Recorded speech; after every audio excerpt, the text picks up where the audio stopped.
I was telling you, right, I had Kavita Krishnan. She quit the party on the question of how not just the CPI-ML but the larger left in India deals with questions of Russia, China.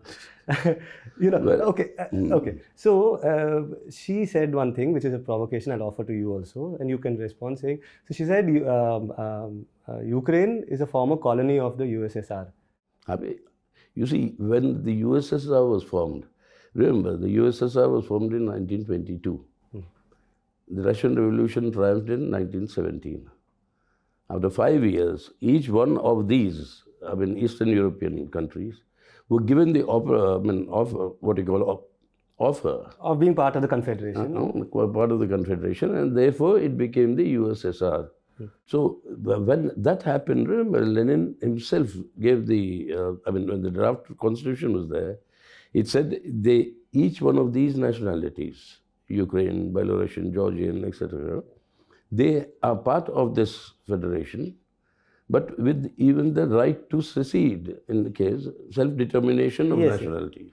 So there is Lenin's legacy, and Kavita talked about Stalin's legacy. Again, Stalin's legacy is again what? Which context? You had the war buildup. The first ones to have noticed was that the war is directed by Hitler then.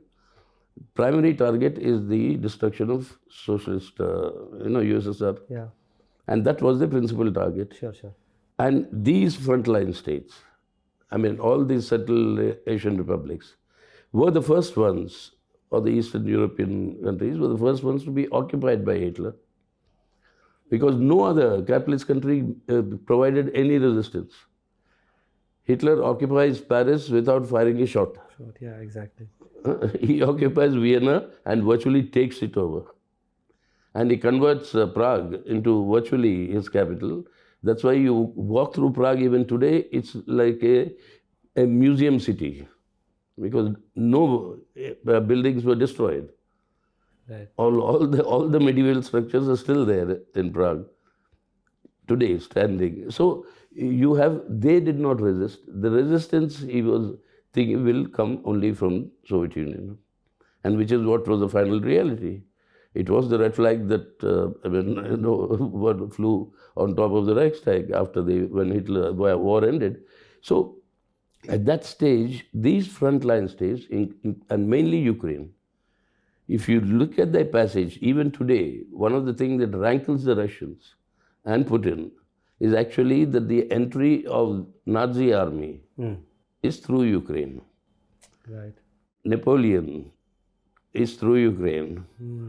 So that is the part that they are very sensitive to allow that to be controlled by potential adversaries or enemies.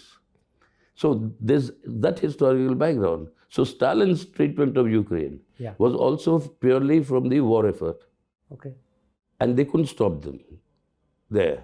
They couldn't stop them till they entered, till Stalingrad they could go, or Volgograd today. Till that is when the battle turned. So again, like if you go into history, then obviously it's obviously you're no, you have to. Yeah, of course, no, definitely. Yeah. But so if you bring it to the present context, and that's important also because Kavita pointed me to one particular character called Alexander Dugin. He's supposed to be Putin's Rasputin.